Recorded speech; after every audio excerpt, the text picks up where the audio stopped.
I wandered lonely as a cloud. Poem. So today we'll be doing the question answers. Look at page 109. First is the match the column. You may just write ABCD with respect to it. I'll read out the answers. Match. The first one. First, describe a time when wandering lazily by himself, the poet came upon a large number of daffodils. So the first means this is what is described in the first stanza of the poem. Second, describes the daffodils in more detail, gives a description of how many flowers there were. Third stanza describes the delight he feels but does not know the effect this will have on him in the future. Fourth, described what he gained from the experience, how the memory of the daffodils fills his heart with pleasure. So we'll be doing now reference to context. I wandered lonely as a cloud that floats on high over vales and hills, when all at once I saw a crowd, a host of golden daffodils. Now, which two words describe the number of daffodils? The words crowd and host describe the number of daffodils. Who does the I in the first line refer to? The I in the first line refers to the poet who's taking a leisurely walk when he notices the daffodils. Identify the simile in these lines. Lonely as a cloud. The simile is lonely as a cloud. Right? Now, the waves beside them danced, but they outdid the sparkling waves in glee. Where were they? The daffodils were stretched all along the lake and along the margin of a bay in a never-ending line. Which phrase describes the dance?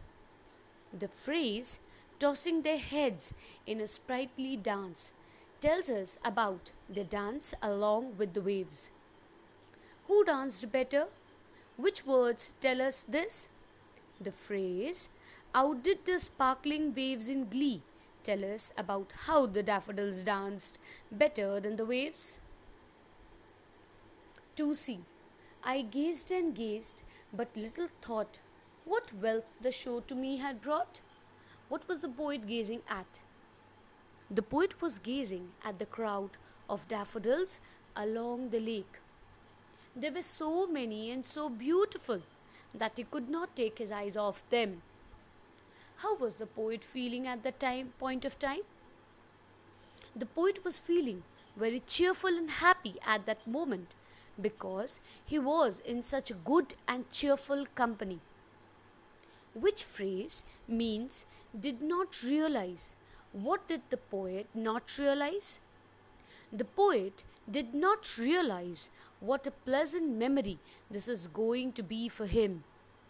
He was just living in the present and did not think of the future, when he may recall the same daffodils while feeling sad or low and instantly feel happy. So this was all about the reference to context. Now we'll be doing the question answers. Number 3.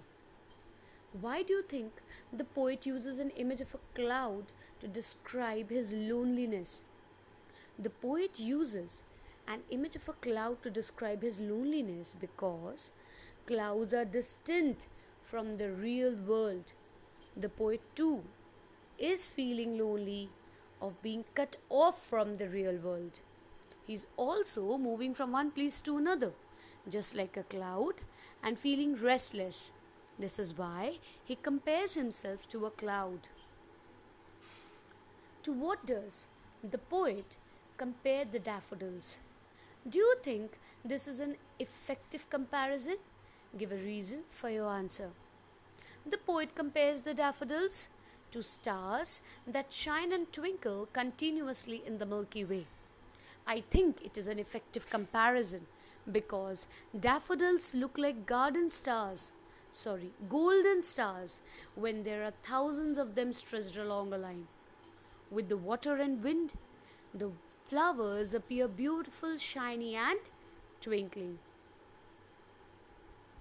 Number 5. Give an example of personification from the poem.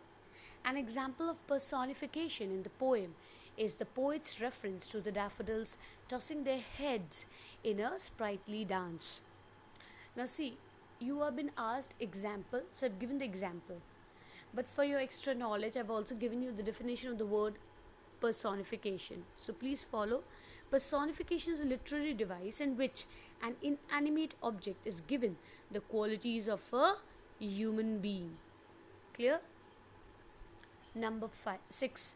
Contrast poet's moods before, while, and after he sees the daffodil. Now, 3 things have been asked: the mood before he sees the daffodil, the mood while he was seeing the daffodil, and the mood that it becomes in future after he's seen the daffodils. So we'll begin. The poet begins with lines that indicate his pensive and thoughtful mood. Next line, okay? He enjoys the daffodils' dance to the wind and is mesmerized with the beauty, comparing them to stars in the sky.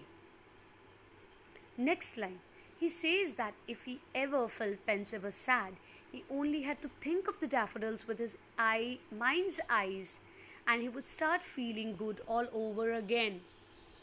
Understood? So how the answer has been divided into 3 parts? Now, number 7. What do you understand by the meaning of inward eye? What are things you see with your inward eye? Now, inward eye refers to images and memories that you can draw when you remember something through your in mind's eyes. So mind's eyes, if you can think of, that is inward's eye. Next line, because 2 questions have been asked. So in the next line, the second part of the question, inward eye can also mean your subconscious mind, your soul that can conjure things for you. You clearly see things that you have enjoyed or things that have made a great impression on you through your mind's eye when you get a cue that makes you recall such things. Now we'll come to page 111 of your book. You will find hyperbole. Now what is a hyperbole? Hyperboles means something which you exaggerate. You say in a big detail to try to grab attention, but the matter is not that big, right? So you've been given 10 sentences and you're supposed to underline the full complete sentences, those sentences which are exaggerated, right? Which means which are hyperbole. So look at the sentence A, E, F, G, H, I, J. Simply underline these sentences. Clear? So look at the first one. Number A. My school bag weighs a ton. Right? A school bag can weight, 2 kg, 5 kg, 10 kgs. But it cannot weigh a ton, right? So you're just trying to tell and express yourself that it is extremely heavy. Is that clear? That is called a hyperbole. So we'll underline my school bag weighs a ton. E. She was so surprised that her eyes turned the size of saucers. F. You could have knocked me over with a feather. G. I'm very busy today. I have a million assignments to do. H. I have a mountain of homework to do. I. She swept buckets. J. It was so cool that even the snow turned blue. It was so cold.